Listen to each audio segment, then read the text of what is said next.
us. Okay, so until people are joining, I would appreciate you that you could introduce yourself a bit, since I have seen you from Women Ascension. Your session over there, and you look perfectly so beautiful right now. It's really really nice.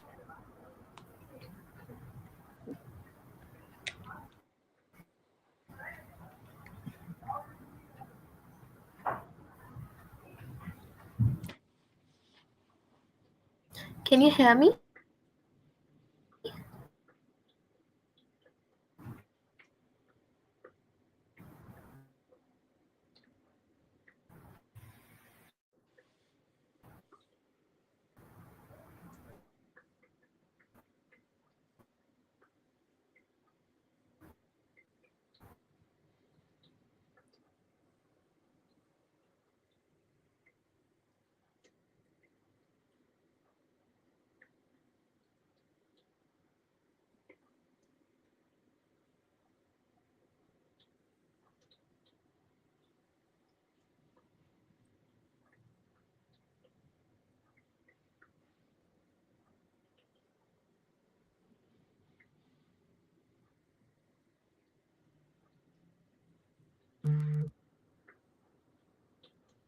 Ah,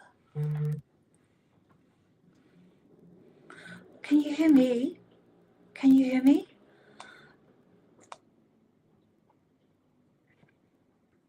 Hello, good afternoon. Hi, my name is PETRINA, and I'm here today to talk about the wounds that you cannot see and understanding emotional violence. I think no individual possesses the capacity to confront emotional violence in isolation. It's a collective and it's a cooperative endeavor, and it's imperative to address the fundamental causes and, empower us to initiate today to make the changes. Moreover, it's essentially that we involve everyone collectively, that's male, females, all of us together. So, my name, a little bit about myself. I'm studying to be a forensic psychologist. I have quite an extensive past, but for the sake of today's presentation, I'm a survivor leader. I was sex trafficked as a very young girl, and I've made my life's mission in working in advocacy to raise awareness of sex trafficking and, in particular, gender-based violence. So today we're looking at emotional violence. So the World Health Organization defines emotional violence. It also can be referred as psychological violence or emotional abuse, and they are used interchangeably here throughout this webinar today. And it's the intentional misuse of power or coercion. So, emotional abuse does not yet receive the same attention as physical abuse or sexual abuse or even neglect. So, today's webinar considers the nature of emotional abuse generally, and in particular, we're going to be concentrating on verbal abuse. And it calls, as I said, for a collective shift in our perception, not just individually but collectively, and preventing and in responding to the problem. Now, the issue of emotional abuse is often overlooked, and however, it is just as harmful, and I would argue, from my own lived experience, it's probably more of a threat than any other form of trauma because of its insidiousness. Now, verbal abuse happens when someone uses their words to attack, ridicule, humiliate, shame, or degrade us. And mainly it's about rejecting another person, it's about ostracization, and it frequently involves exerting control, and it's abusing our position, and it may be a position of power or privilege over someone else or a group, or maybe somebody that's feeling vulnerable or marginalized groups. So recognize and addressing these damaging behaviors is crucial to protecting individuals from the unseen but powerful emotional scars they leave. Now, a little bit of briefly about the effects of emotional violence. There's a 2025 study in the British Medical Journal and it explores how physical and verbal abuse relate to lifelong mental health and exposure trends. And it defines emotional violence as verbal abuse that, as I said, that controls, ridicules, degrades, or in particular, in studies have shown that with children it impacts neurodevelopment and it leads to long-standing health problems, and it actually changes the way that the brain is neurobiologically responds to how we interact with one another. It really does create very long-lasting intergenerational effects. So, verbal abuse affects about 1 in 3 children globally, and I think you can see there's some rates there. And in particularly in Vietnam, 43, India 22%, Brazil and the USA 38%, and it's linked to adverse health outcomes throughout life. And the reason why I'm talking about that and bringing that to your attention is because very often the language we use is learned behavior, not just from social media, not from what we watch, not from what we listen to or the company that we keep, but very often it's about the people around us that use language, and we can tend to imitate, or it's learnt behavior. It's a way of communicating that we've learned. So gender influences emotional violence, with males engaging in direct aggression and females it's more indirect, but both experience similar harm. And in that particular study, it was looking at suicide and suicide ideation.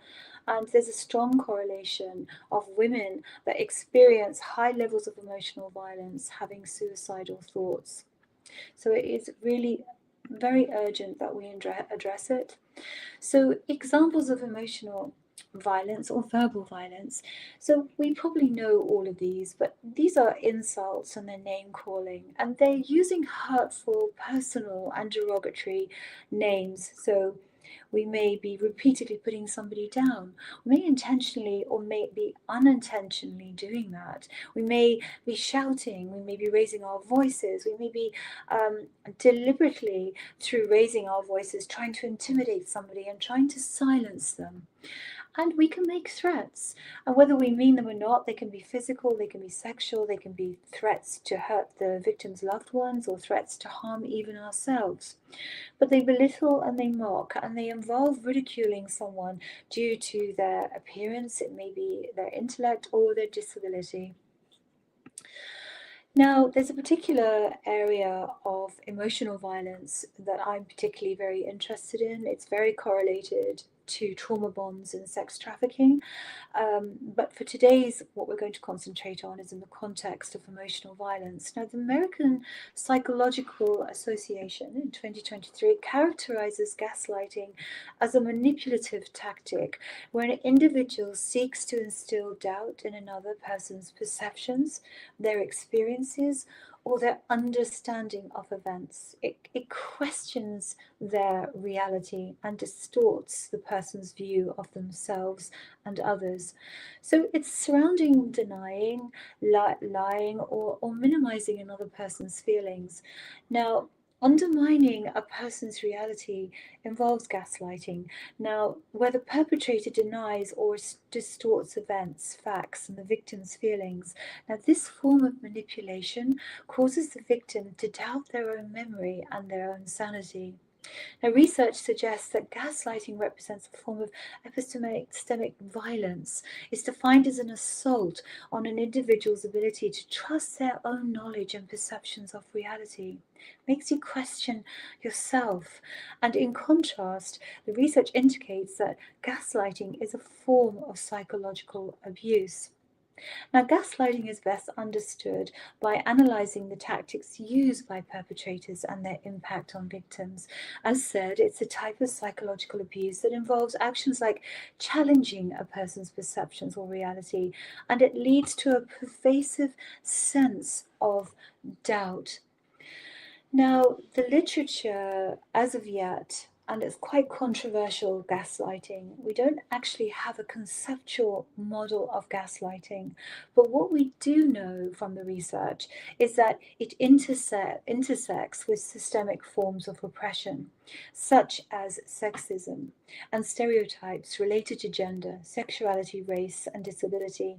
And it describes these tactics of gaslighting where perpetrators may dismiss women's voices and they employ stereotypes. One of them is, and I'm sure you know, labeling somebody as crazy or overly emotional. And this has an adverse effect and it marginalizes women's identities even further and integrates us into a place where we're not believed, where we are highly subjected to victim blame, and then we become silenced. So, there are strategies for gaslighting, and I am going to use these strategies intermediately throughout this webinar because there are things that we can do. So we can identify and we can name the behavior. We can recognize gaslighting to break down self-blame. Once you recognize that somebody's gaslighting, you can actually trust your own instincts. And they'll warn you.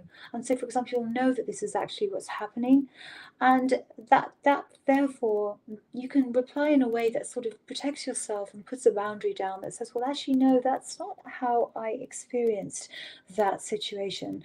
I see things very differently, and my feelings are my feelings, and actually they're very valid, and we can agree to disagree.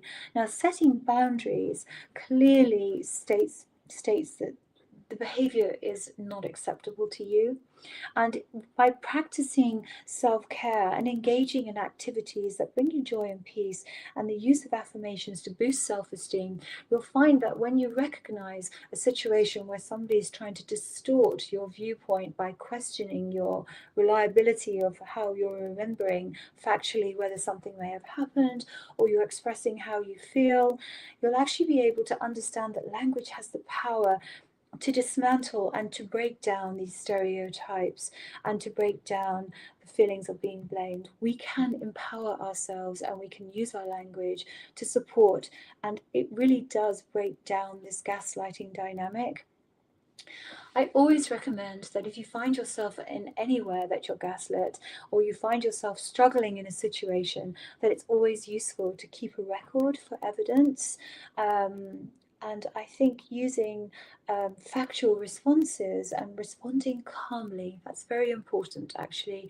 We don't want to have there's a window of tolerance. If we sense that we're going to become triggered, then I think it's really important that we answer calmly, because that actually prevents us from becoming triggered.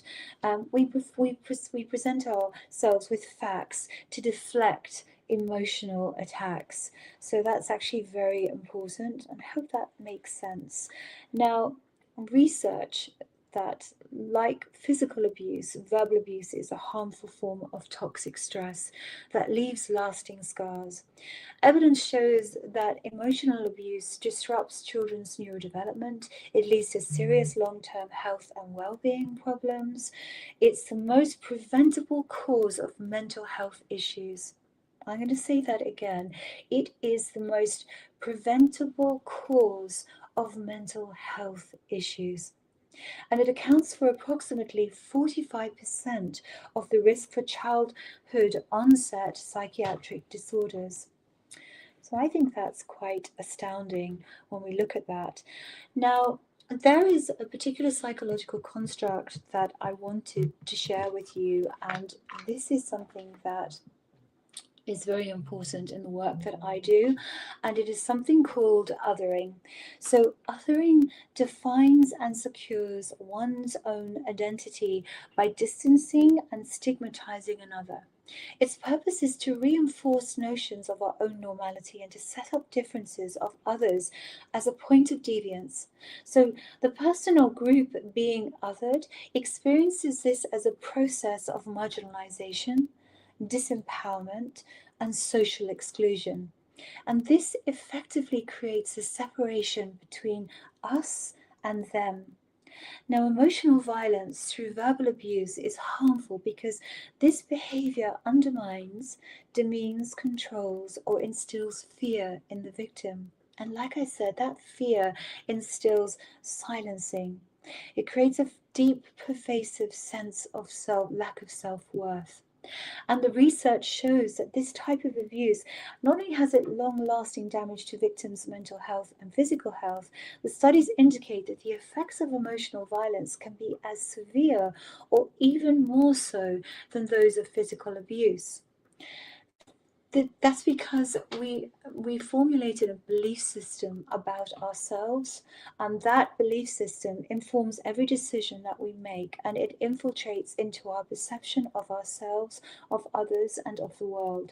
And if we have a very through consistently being subjected to emotional violence, and we're othered because maybe we, like for example with my own life, trafficked into prostitution from where I stayed for a very long time before I had the courage to undertake the arduous journey of reclaiming my sense of self. I lived in the margins for a long time and I never spoke up because I didn't feel that I inherently internalized the stigma.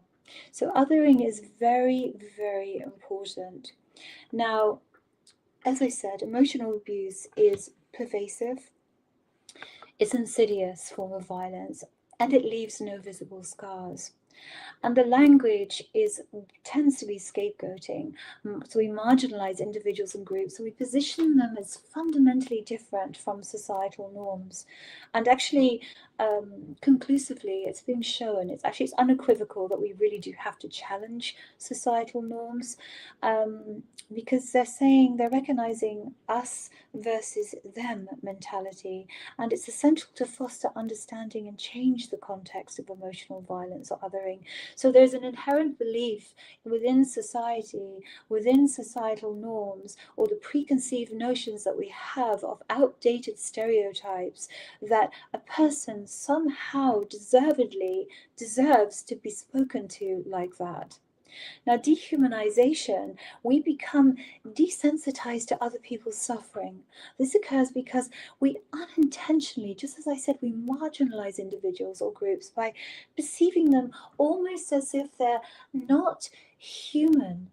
And research indicates this is why people or groups engage in harmful behaviors, such as verbal abuse, without feeling any guilt, remorse, or empathy. So, stigmatization and scapegoating, unfairly blaming marginalized groups, societal issues, crises, or diseases. Ethnic communities historically scapegoated face blame and abuse to deflect responsibility. The employment of racially, ethnically, or homophobically charged insults constitutes a direct form of verbal abuse and emotional violence that leverages othering mechanisms to demean, to humiliate, and to devalue an individual on the basis of their identity. And it does devalue an individual on the basis of their identity, because we no longer believe that we are worthy, and we don't seek help, and we're silenced because of the imbalance of power. And these power disparities play out in a way that victims are silenced. And the biggest thing we can do is we can believe somebody when they come and tell us that they're subjected to emotional violence, believe victims, validate victims. And that is how we can break free from these intergenerational chains of emotional violence. Now, I wanted to mention this briefly because cyberbullying is another type of emotional violence that we're seeing, and it's a significant form of violence that we're seeing that spreads through, as we said, media, electronic media, and it raises very serious concerns for adolescents, families, and schools. Now, research demonstrates that cyberbullying affects a notable proportion of young people, and I think these estimates range from about 6.5% to 35.4%. Now, the occurrence of both traditional bullying and cyberbullying, and in our case, traditional bullying encompasses, it's an umbrella term, but it is one facet of that is emotional violence. It highlights the ongoing presence of emotional violence in digital spaces that are very often unregulated. Both victims and perpetrators often face increased psychosocial difficulties, social dysfunction, and a reduced sense of safety and belonging at school or in a work environment or wherever you may be. So, importantly, cyberbullying is linked to severe depression, substance misuse, suicidal thoughts, and suicidal attempts among adolescents. And females, the research shows, are more vulnerable than males when it comes to emotional violence. Now, risk factors include spending more than 3 hours online. So these are preventative measures that we can undertake. But risks are 3 hours online each day using webcams, sharing personal information, and engaging on online harassment. Now, both victims and perpetrators frequently report higher levels of emotional and social problems. So, oh, sorry, I said that a bit quickly then. So, basically, emotional violence um, and its exposure to hate content, which I'm sure is something that we're all very familiar with. When we encounter it online. Now, we've discussed about how it reinforces harmful attitudes and stereotypes towards vulnerable groups. We're talking about how it also perpetuates division and it undermines our efforts to promote positive perceptions of ourselves and of others. It erodes trust and it absolutely does not foster an inclusive society. Anonymous online environments often facilitate hostility, harassment, and intimidation, which can adversely affect adolescent mental health, especially when exploited by malicious actors that are anonymous. So many young people perceive social media as a dangerous space associated with mood disturbances, anxiety, cyberbullying, exposure to harmful content, and addictive behaviors. Now, addressing these issues are crucial for creating safer digital spaces that support mental health and social cohesion. But the exposure significantly damages trust between groups, and it's strongly linked to an increase in victimization of online hate speech and offline violence. Now, hate speech on social media fosters a very hostile environment that may lead to depression, and it's being shown in the research that it has a reduced life satisfaction and increases social anxiety more and very often with people that are victims to hate speech. So think about this. So take my own life experience. So we as survivors, and a survivor myself of being sex trafficked and a long time in that world, we internalize the beliefs of society. We internalize them and we actually believe them ourselves. We actually see ourselves as somebody that is devalued by society.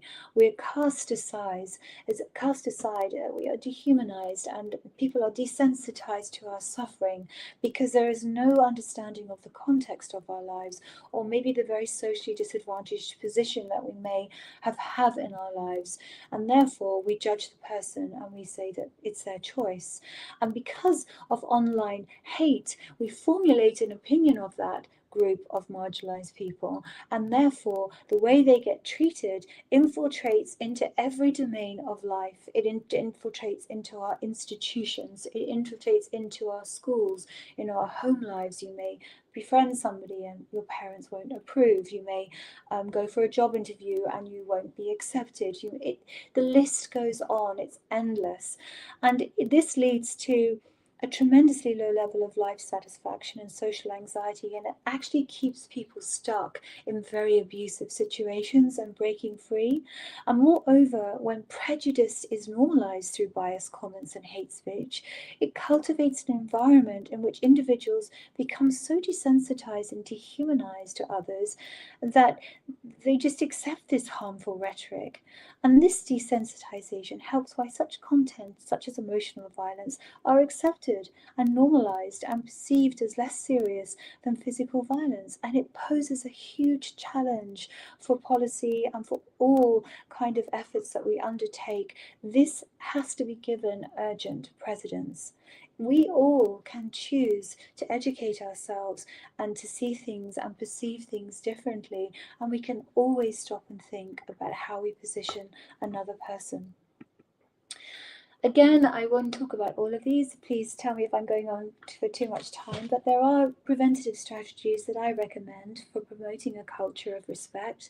We can always look and adhere to people of good leadership. So, senior leadership most visibly prioritizes safety and models respect. Your leaders should model respect, and that is absolutely non negotiable, and equality and fairness. We can have education and training. There can be things that we can do to implement mandatory regular training on emotional violence, expected behaviours, and reporting. We can look at bystander intervention, and which empower communities to stand up if they see or they witness or they hear. So, bystander intervention is a huge preventative strategy. It takes a lot of courage, but it is really quite heroic. And we can develop emotional intelligence. So we can invest in professional development to help staff recognize and manage emotions and foster support. We can look at doing things that are, for example, we can foster healthy relationships, we can encourage positive interactions, we can challenge these harmful societal norms and prejudicial thinking. And I think the point about that is that I would like to say is that we are we are all biased. Yeah, I'm not trying to say that this is a utopian view of life, because we are all biased.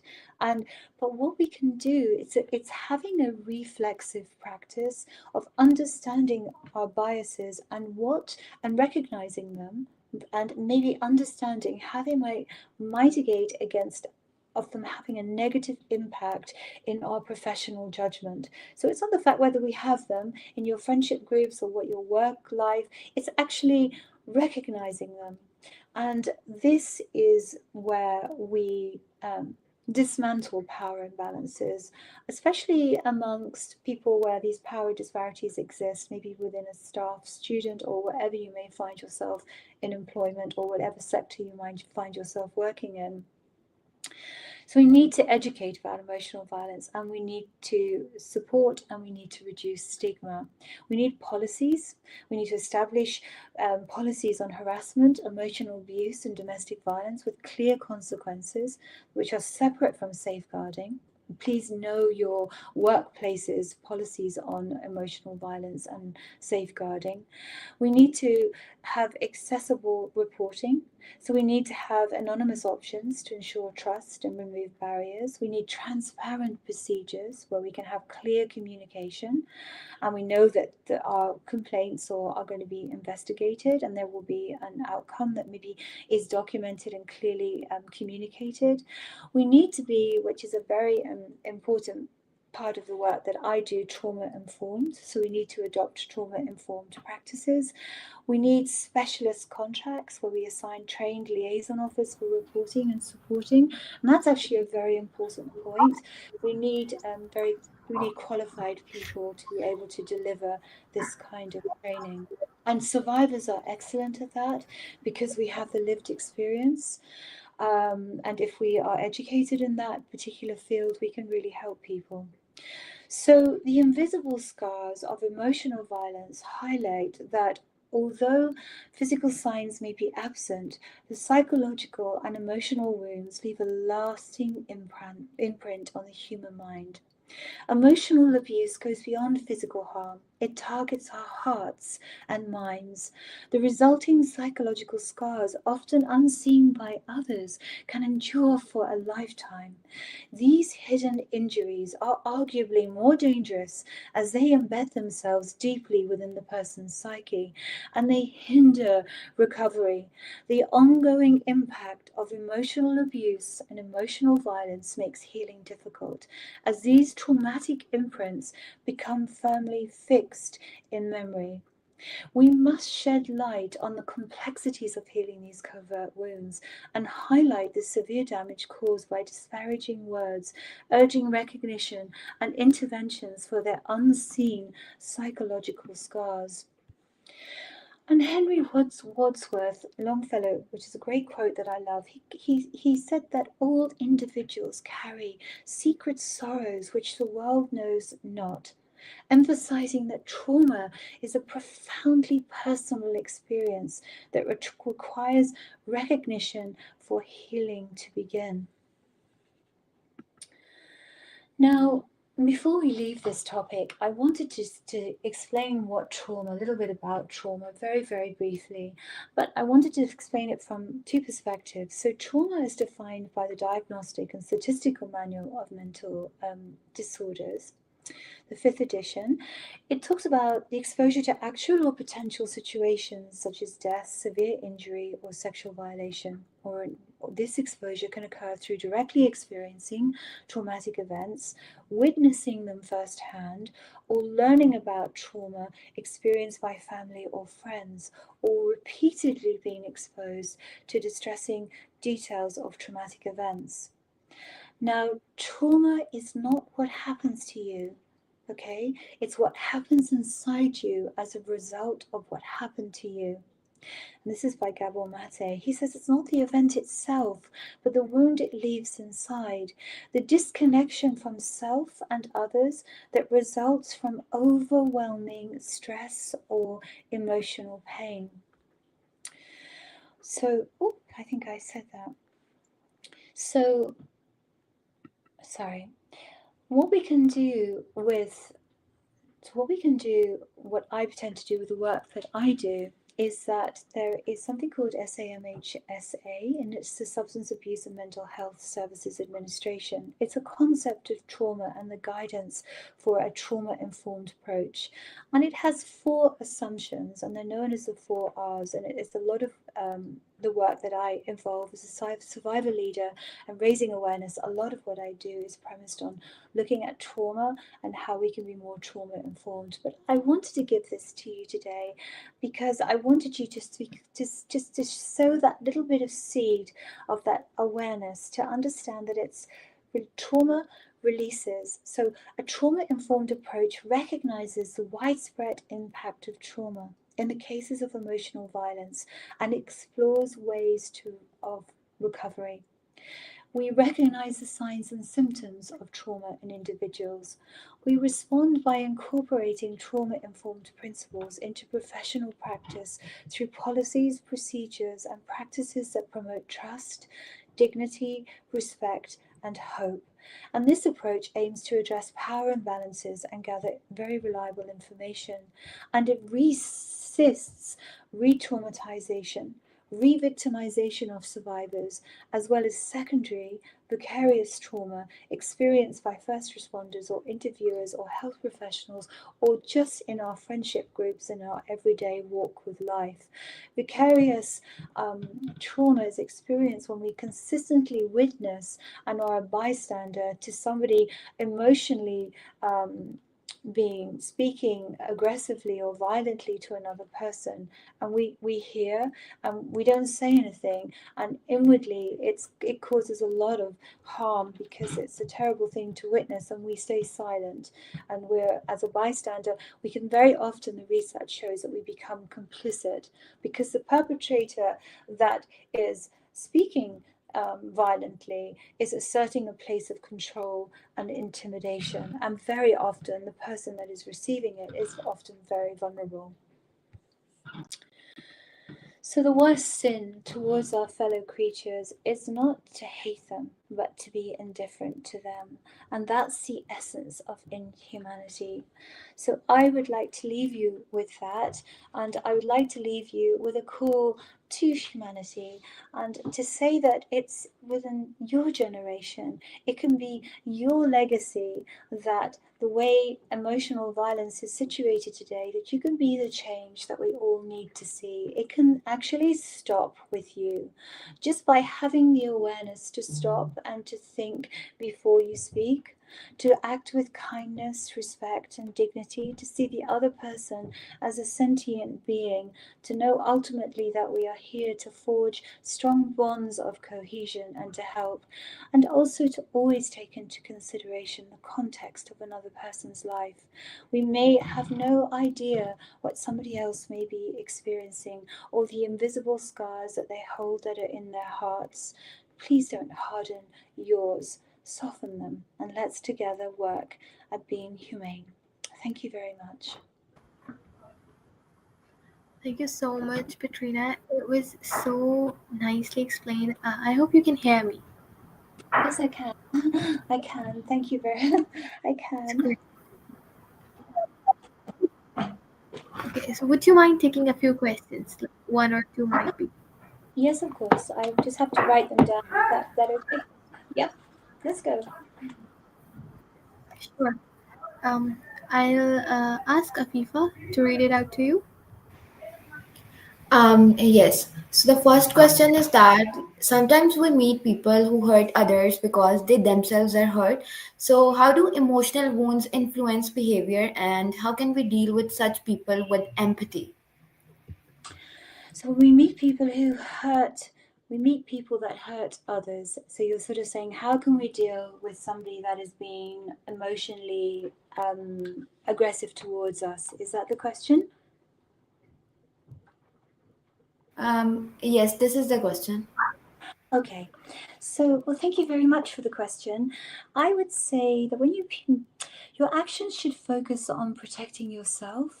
So, setting clear boundaries and knowing when to seek support or knowing when to distance yourself. But always, what I suggest doing is we prioritize safety.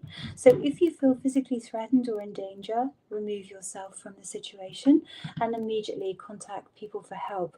Now, practicing self care, um, surround yourself with supportive people, and that can aid in your own healing process.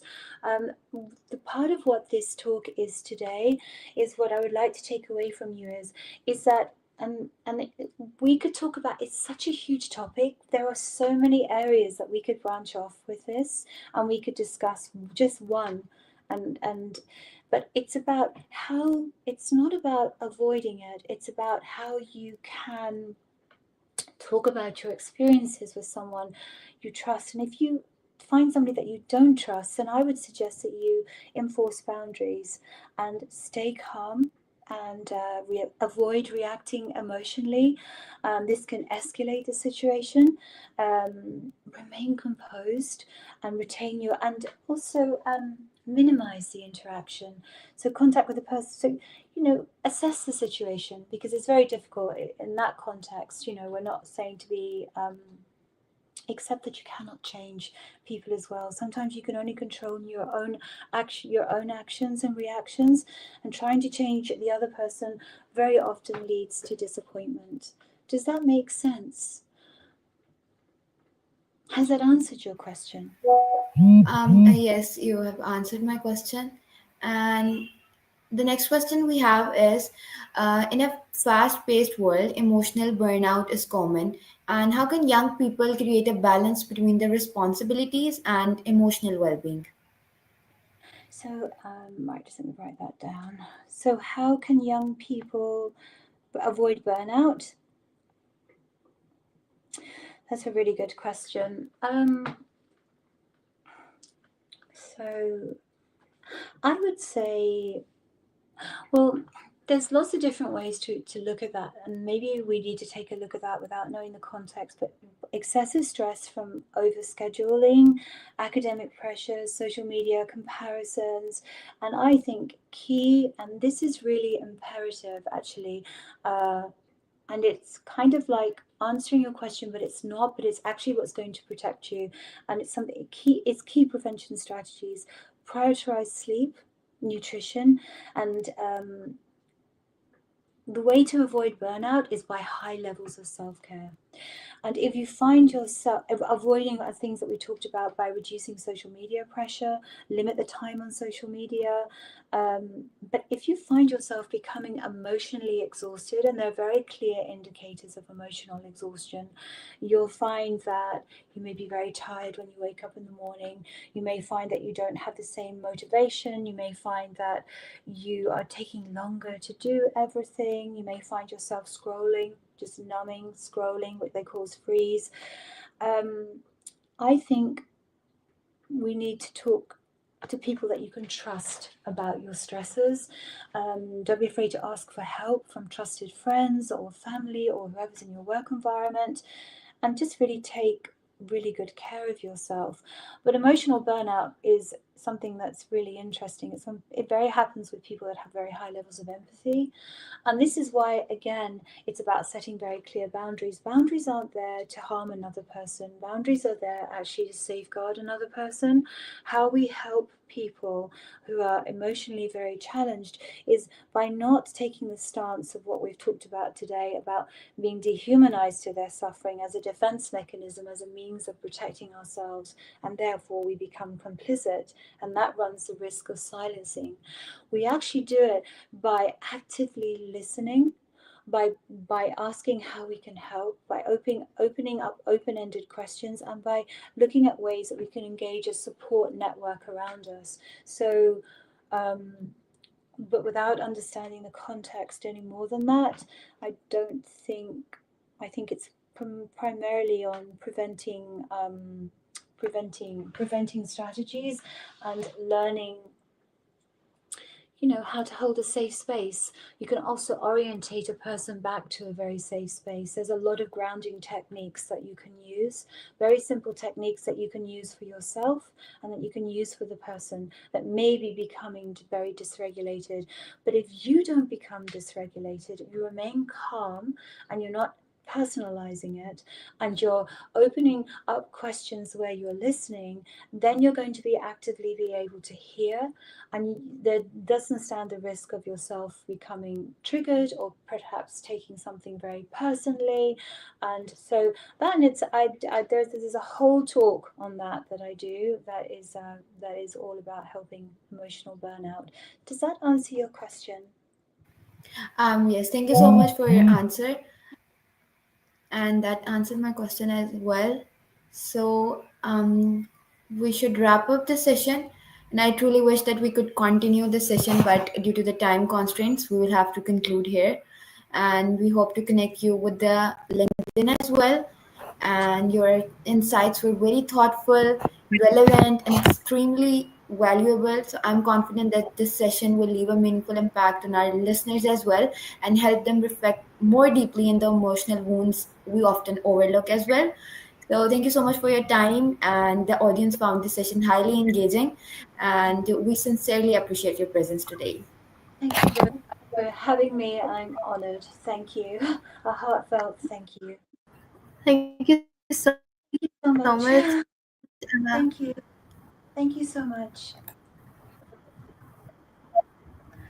Yeah, I would also like you to thank over here, since you literally did an amazing job. You were worried for like no use. I think you did so great. I personally think, this was a topic, here in Pakistani audience really need to be discussed a lot. Things like emotional violence is very common in this country, and I think a lot of people over here will get some insights and get some betterment out of here. Thank you so much. I really genuinely appreciate it. Thank you so much. It was an absolute honor. Really. Thank you for having me. Thank you Thank so you so much. much. Okay, everyone, to Allah Hafiz. Bye bye. Bye bye. Goodbye.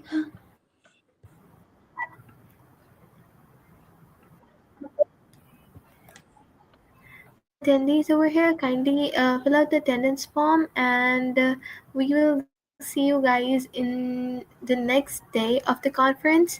Thank you so much for keeping up till here. It's late at night. I wish you guys good night. Have a great dinner. Till next time. Allah Hafiz. Bye, everyone.